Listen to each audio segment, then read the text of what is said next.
And welcome everybody. We are back here for episode for part 6 of the Better Call Saul trailer analysis, and we're diving right into it. We left off with Gus and Victor, who are driving in the car at 1 minute and 29 seconds. What do we think about that, co-host Patrick here? Well, first off, I'm laughing a little bit here as you were saying first Better Call Troy. That was a good one. Did I say that? Yeah, you started saying that, then you corrected yourself and said Better Call Saul, but all right.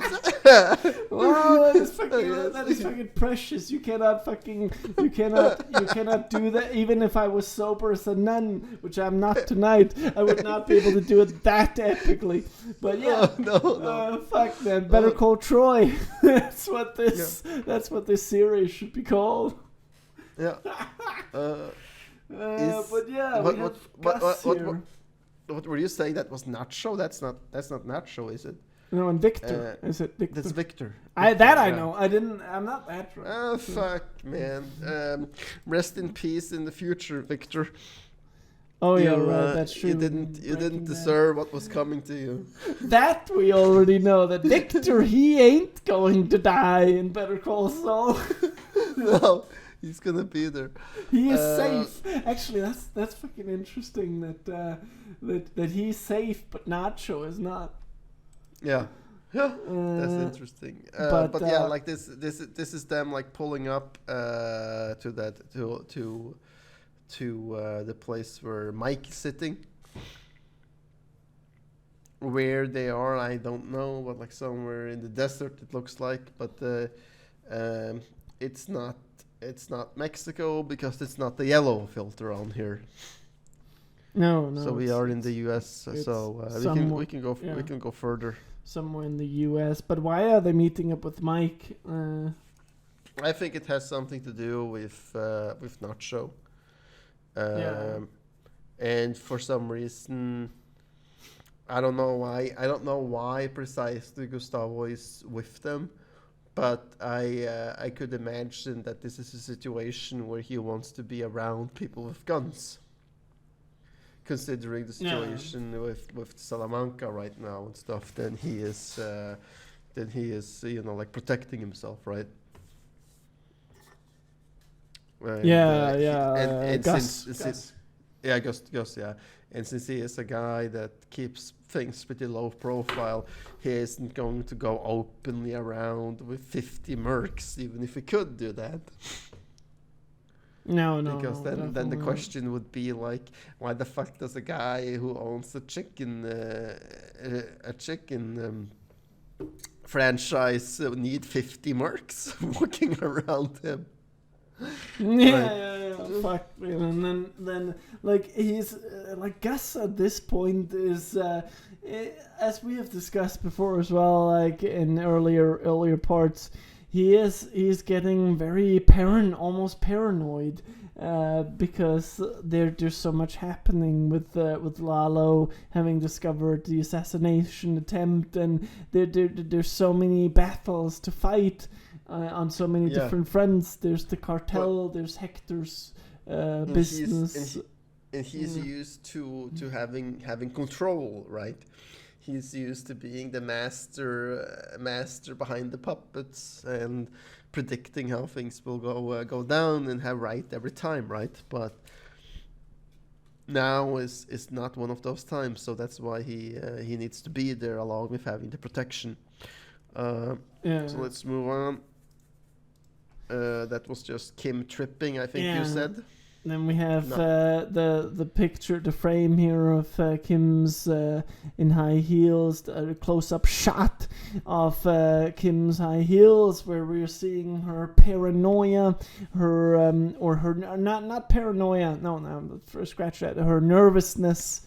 Being nervous about the something that is to come. This could be after her and Jimmy having initiated their plan to to frame Howard. After that, Sitting- then something happens that makes her nervous about something. Sitting outside though, so it could be like a cafe or a restaurant or something. Yeah. But anyways, let's move on. And There wow. we have the frame that I want to discuss. Wow. Like, Is that the pretty much. thumbnail? I think that's the thumbnail. Yeah, it must be, man, because I've been like, I'm actually just gonna give this to you, man, to start this off with, because I want to hear what you think about this frame. Like, This is, remind what me- do we remind- see? What do we see? Remind me, like, who is this again? Like Tyrus? Yeah, this is. There's no doubt here. This is Tyrus. This is Tyrus yeah. standing with a gun, which we can't see. We can't see the gun. We can't see the clock Yeah. in the background. We can't I see. know, We can't but see we- Gus, but we know that Gus is in the background. He's blurred, but we can Yeah. see that Tyrus is menacing towards whatever I is mean, like, standing behind the camera at this point. I remember in Breaking Bad where Walter was like going to Gustavo's house. Why was that? Was he going to kill him or what? Oh yeah. You mean where Walter is going towards Gustavo's house because yeah. because there was the because Walter is being paranoid that Gus wants to kill him, and then Yeah. of course being the paranoid freak and the madman that Walt is, and the ruthless madman Walt is. He naively thinks that he can kill Gus first, but then he gets a call from probably Tyrus. Then it's Tyrus saying, "Go home, Walter." Yeah. Oh man. And that's the same kind of energy that I get from this frame in the official season 6 trailer, where we have Tyrus here standing and watching ominously not into the camera, but into the character that's behind the camera. I'm really like, who is that? We gotta fucking ask that question now. It is Gustavo in the background, but you're like thinking like, who is he pointing the gun at? Yeah. Is it Nacho? Is it Lalo? We don't know, right? But No. they have obviously prepped for a kill inside the Los Pollos Hermanos farm, and why? I don't fucking know, man. And like Tyrus is standing there all ready to pull the trigger, looking all professional with his leather jacket and his gloves. Right? Yeah. I mean, but again, like, I hope it is not Nacho, and it shouldn't be Nacho, because again, I'm going to throw the card back of like what Vince Gilligan and Peter Gould said. Don't remember which, but when we are looking at the person's fate in this show, then we should look at what they deserve, right? And none of us can really say that Nacho fucking deserves to die. Because sure, he's done some bad shit, but has he really done enough bad shit to deserve to get the bullet? I don't think so. I read on the Breaking Bad universe Discord server. A big shout out to that. Where there's a lot going on these days. I mean, I was so happy when I recently just entered. Actually, just today entered the chat, and I was seeing like a freaking assembly line of chats that just rolled down before my eyes. Because people are anticipating the next season in 2 weeks, and I was like, wow, I haven't seen this in such a long time, and it just made me so happy. But I read there that that the fate of Nacho might be similar to, or some people are predicting, I mean, this is not coming from official Vince Gilligan or anywhere, but that the fate of Nacho will be sort of similar to the fate of Jesse, which is that he loses everything basically. He goes into deep PTSD mode, but he survives and he disappears with possibly with Ed, as we have discussed on multiple occasions, exhaustively in the past 5 parts. Maybe we will see Nacho also wearing a clean white wool shirt heading for Alaska. Yeah. Fuck, resembling his cleanliness and how he's now clean and since right. Whoa. Though it's probably not going to be Alaska because it has to be something new. It has to be something that fits Better Call Saul. But that's going to be man, I don't know. Like I would want to see not see that he goes to Mexico. Maybe what? Yeah, I was just going to say that. I mean, like Nacho speaks fluent Spanish, right?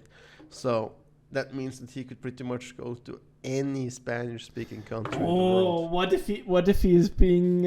Now I'm just spitballing, and this is just my fantasy here. What if he is being flown to Spain? Yeah, because he's not as hot as Jesse, so that could easily happen. Yeah, that he could get transported to Spain, sure. We don't know that, and then like we could get a final shot with Nacho chilling in some house and. Well, he's not chilling. He will never be chilling for the rest of his life with all that he has experienced. Or is this just like a moment of relaxation where he's sitting in his house and his 2 girls is there with him? No girls. He will be alone because he will be well, maybe, I don't know, like, fuck, man, he's done some bad shit, so yeah, okay. I don't know. Jesse. I don't know how much we will get into that because he will be like, we would have to have a lot of time pass, and I just don't think the show is that slowly paid. Like, we have to have so many other characters ended. We have to end the storyline of so many other characters, and I don't think there will be time for that particular Nacho ending. But I could definitely see him going to Spain and sitting in some small village house or something, and then being punished because, well, like, just as Jesse, he is being he has been punished, but he's being like kind of redeemed at the end in a mild way, not in a bang hookers every week way, but just like he has to lay low basically. He has to keep in control now, otherwise he will die. Hey, let me ask you something. When I'm like thinking about like Tyrus, I'm just thinking like professional. When I'm thinking Mike, I'm also thinking professional and calm, right? Yeah. And also the same with actually Victor, because from the small scenes we do see Victor, he's also pretty calm and chill, you know, like and professional, right? Yeah. So why the fuck Walter? Because he is the opposite of calm and professional. Oh yeah. Because that was his one mistake, man, that he went for Walter, because he could produce this meth like 99.6% pure or whatever it was, right? Yeah. But if he would have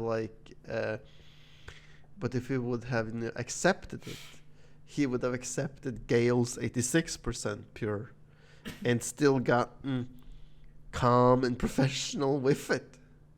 Yeah.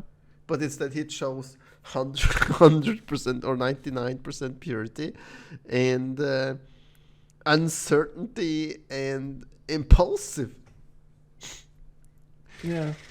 Pretty weird. Okay, let's move on. Next shot, we just have Jimmy or Saul looking serious again, but with a little bit more color this time, as he is with now wearing an orange shirt. Yeah.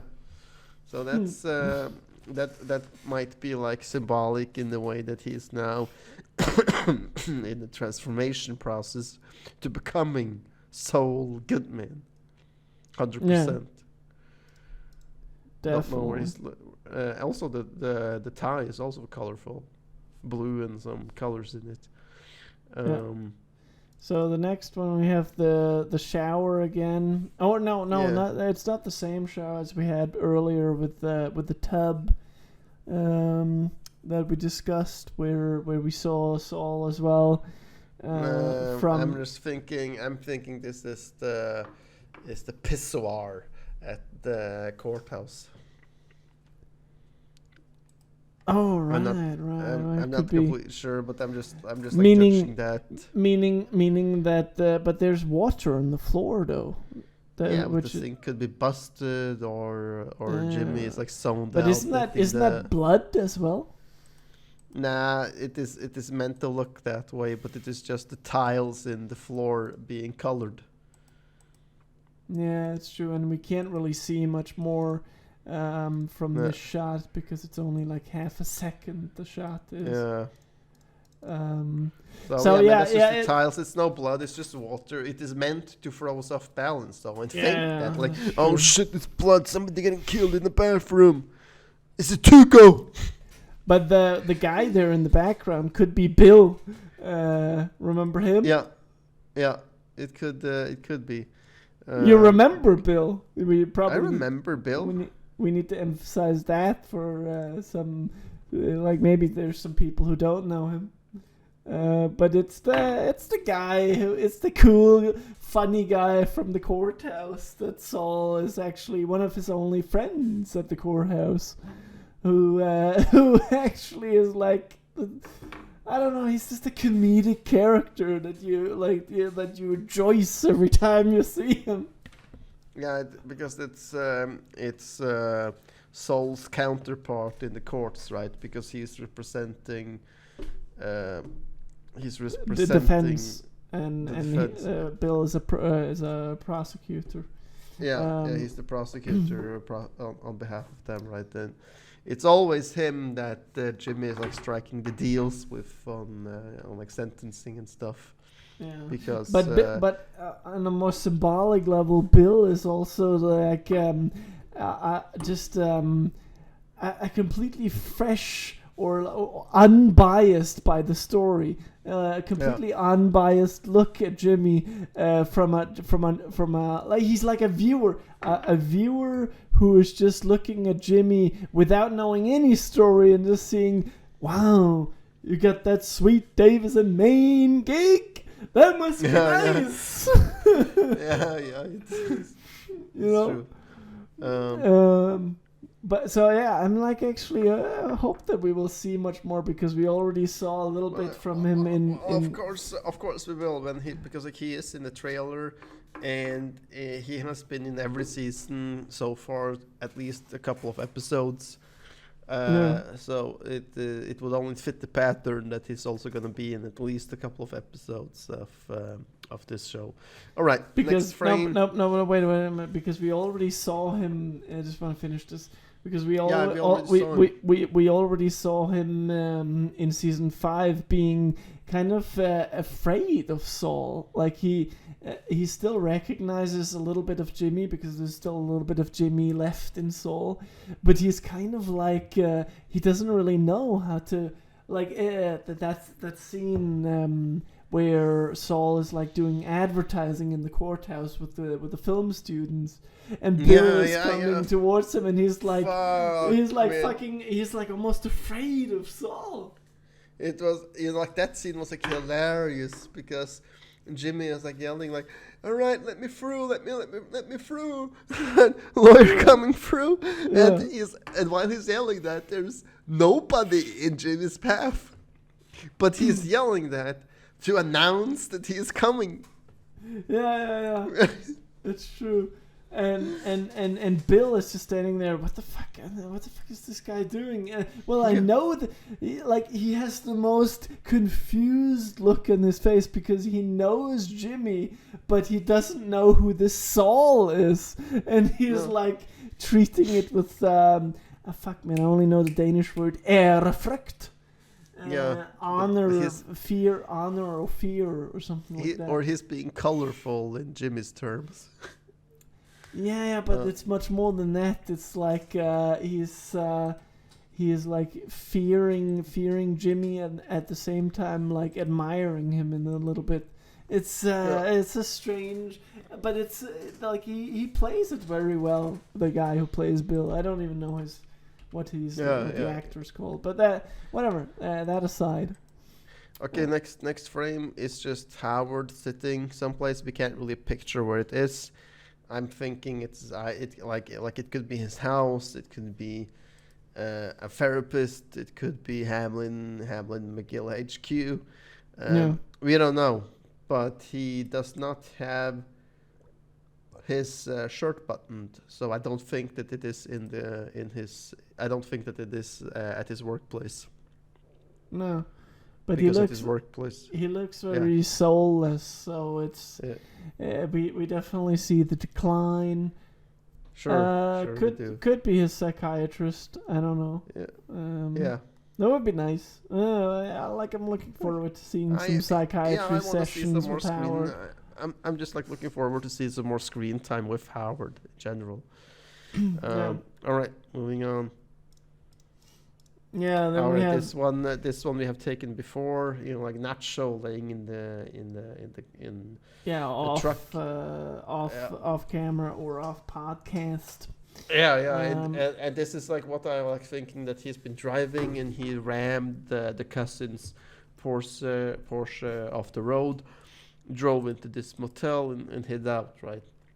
Yeah. Or it was another car and this guy is running because, as we have talked about before, the cousins is going door to door in this motel, killing everything with a pulse.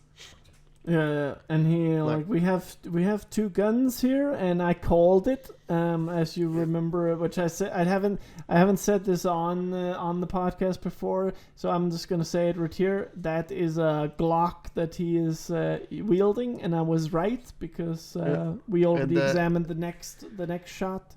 The other gun is the Colt that he was. Yeah, the Colt that you talked about. You talked about that in an earlier part. And we have the next shot that shows the guns up close, and Nacho being fucking afraid and paranoid of being discovered.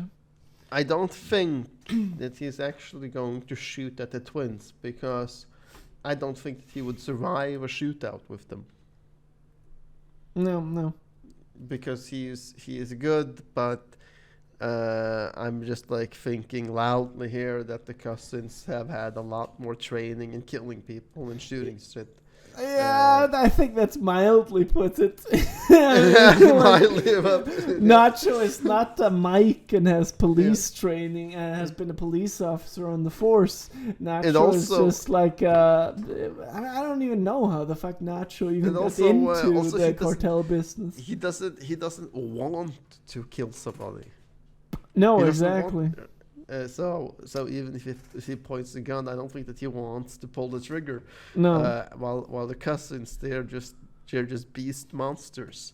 Though I am interested in how the fuck he got his hands on that Glock. The Colt I can see him getting his hands on, but the Glock, isn't that usually a police weapon?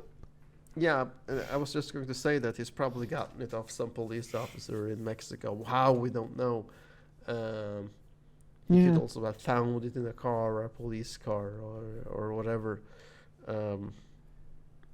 Then it must have been. Then this shot must have been actually quite a few days after he escaped from the Salamanca mansion, because I mean, or it would have just fucking gone really quickly, like he running away and then just finding a car in a ditch and then seeing the gun there. I don't know. Like you pointed out, he also has a different shirt and t-shirt on. Oh, right. That's true. So it's it probably has been a couple of days, and he has just found some clothes hanging out to dry somewhere at a residence or something.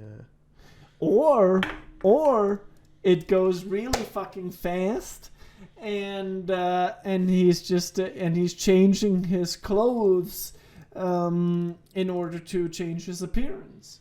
I mean, that's what you do on the run.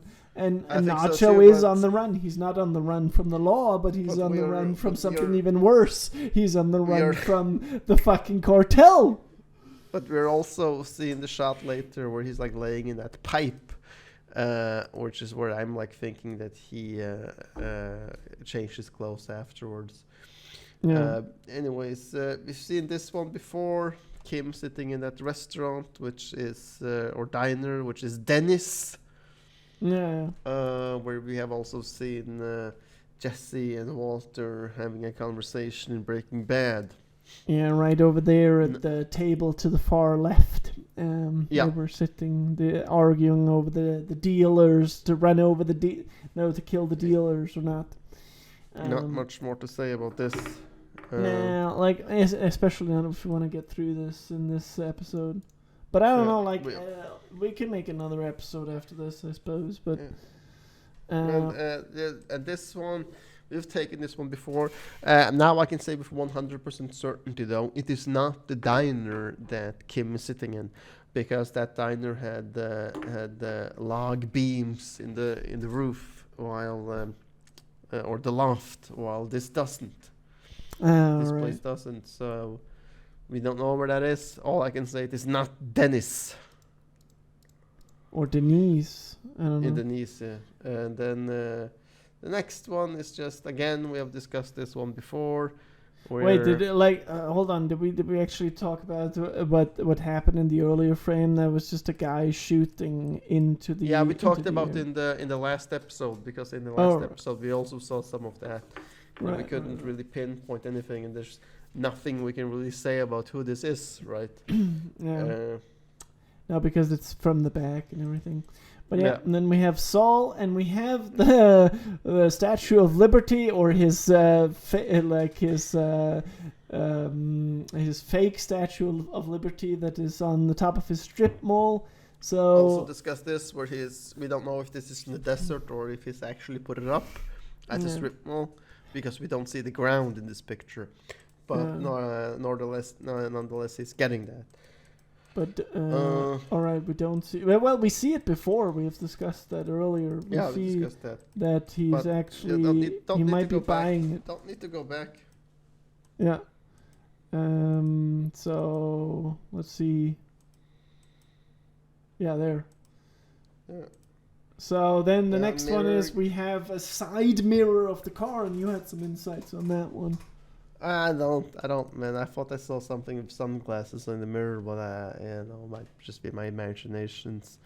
I mean, that's really just. I think that's really just to put excitement into the trailer. Just to put some drama, to put some action into there. It could be. I think you mentioned off the podcast at some point that it could either be Nacho ramming the cousins or vice versa. So something is bound to happen there. But anyway, a side mirror gets crashed. Not much to say about that, because it's just like. I'm thinking that it could be like the car is not red enough to be Nacho's 73 AMC Javelin AMX car. The one that he was like driving around on the track with Lalo. Yeah. And I don't think that we have any other cars like with that color, so it could be anything, right? Yeah. But it looks like that was that could be anything. Fuck that. Okay, next frame is way more interesting. Yeah, that's a lot of screens. Yeah. And that is Gustavo's security. Yeah, exactly. With 7 fucking screens, all with the Dell. Again, man, I am pretty sure that Better Call Saul has some kind of deal with Dell about product placement. Yeah, because you see it on multiple other occasions as well. Yeah, for one is the screen when Gene, like where Saul as Gene is being checked into the hospital, then the Dell logo is clearly visible.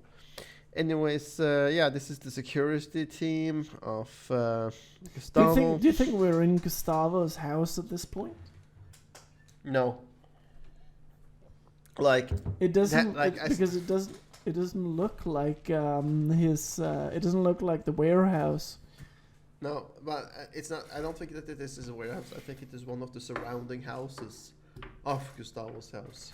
But okay, but it is Gustavo's house that we're surveilling, because I recognize on the middle screen there. I recognize the entrance to Gustavo's house. And then there's some pictures of. I think it is Gustavo and Max in one of the pictures there, but we'll probably get to see that more when the show actually starts. Yeah, definitely. But I think that this guy again together with Tyrus is sitting in another surrounding house, probably the one next to it or the one opposite to it. In that it's just to be able to get to the house within 30 seconds or a minute if somebody were to break in, right? Yeah. And the guy who's sitting in the chair is not Tyrus or Victor. It's probably just some. Could be a new character, or could be just one of Gus's many security henchmen. What fucking has me going is that he's sitting there in a bulletproof fucking Kevlar vest. Oh, right. That is a nice observation. Didn't even, man. Yeah, wow. Ready for action. Wow, yeah, shit, man. I don't know why. It could be that this is recent, and that this is something that he's recently done. Also, hiring Tyrus and this guy, right, as protection. Because of the Salamanca situation. Right. So which means that it actually, it could be his house, or it could be a mini house that lies in Gustavo's backyard or something. Yeah, something like that. But what is tripping me up is that the we get a little bit of the entrance there where you see nice tiles. You wouldn't have that if it was just a shed for surveillance. No, that's true. So it is a house. It is a house. It's got to be a real house. But it's either inside the house or... Why the fuck he would choose such a nice house for surveillance? I don't know. I must admit I'm clueless on this one. I'm saying a convenience in order to get there fast enough. Right. And also to not throw suspicion out, because we don't know when they have when they have the guard changed in the house, they're probably dressing into normal clothes and leaving the house, right? And maybe Gustavo actually owns multiple houses in the area. And in order not to arouse suspicion for the Salamancas, then he doesn't build a normal security shed like he did in season 4 to spy on Werner and the crew. No, he actually just implements the security features in another house, making it look much less suspicious from the outside. But wow, man, I still can't get that fucking bulletproof vest out of my head. That this is what we're on DEFCON 1, guys, in case all the Salamancas come. Wow. Yeah. Fuck, man. But that's a very good, in a way, that's a kind of foreshadowing in this trailer to something that's going to happen in season 6 again. We see a bulletproof vest. We must watch season 6. And I wouldn't be surprised that when the season actually starts and the camera rotates, there's probably a gun rack behind him. Yeah. Fuck Right. yeah, definitely. And a And how couple epic of- would that be with the fucking with the grandfather clock there in the right? The, Like, grandfather like- clock there. like he's just taken over some old folks home and just bought all the furniture in it as well. And Wow. a gun rack in the background, and then we'll like see the camera rotating and showing some more of the house, where we have like 5 or 6 dudes sitting in the living room eating popcorn, watching TV, everybody in bulletproof vests and combat boots ready to go. Yeah. Wow. Yeah, actually, that's the last thing I want to bring up in this part. Why the fuck would Gustavo have a grandfather clock in his security house? I mean, Oh, unless because it's been taken over by some old people or whatever. yeah, right? exactly. That's the only explanation that he has either bought a house from some older people or has just taken it over via force. I mean, or is he that old fashioned that he has that kind of accessories in his home? It could be both. But I'm also like thinking that like if you were the old couple or the old people that are sitting in this house, and some dude came there and said with a fucking bag full of cash and said, "Listen, we'll give you 250 grand for this house. You can't bring anything with, but I have the money cash right here." Yeah. I think like most people would probably say yes, or at least like half the people would say yes to that proposition. Yeah. I'd Wow. be like, fucking, I would.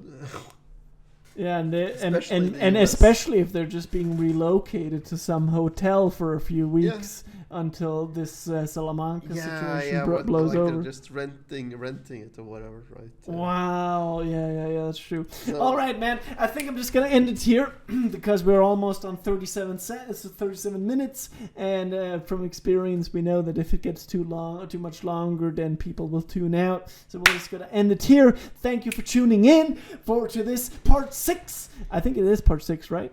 Yeah, I think so. Part All right. 6 of this trailer analysis series. We will take part 7 in the analyzing the last 15 seconds in part 7. Hope we will be back and we will get it done before the actual season starts. See you in the next one. The next one will be out pretty soon, I hope. And don't forget to fucking sub. Out. Sub. Thank you for listening to this episode of The Corner, and if you liked listening to me and Troy analyzing this Better Call Saul trailer, don't forget to subscribe and check out the other content we have made on the subject. Thank you.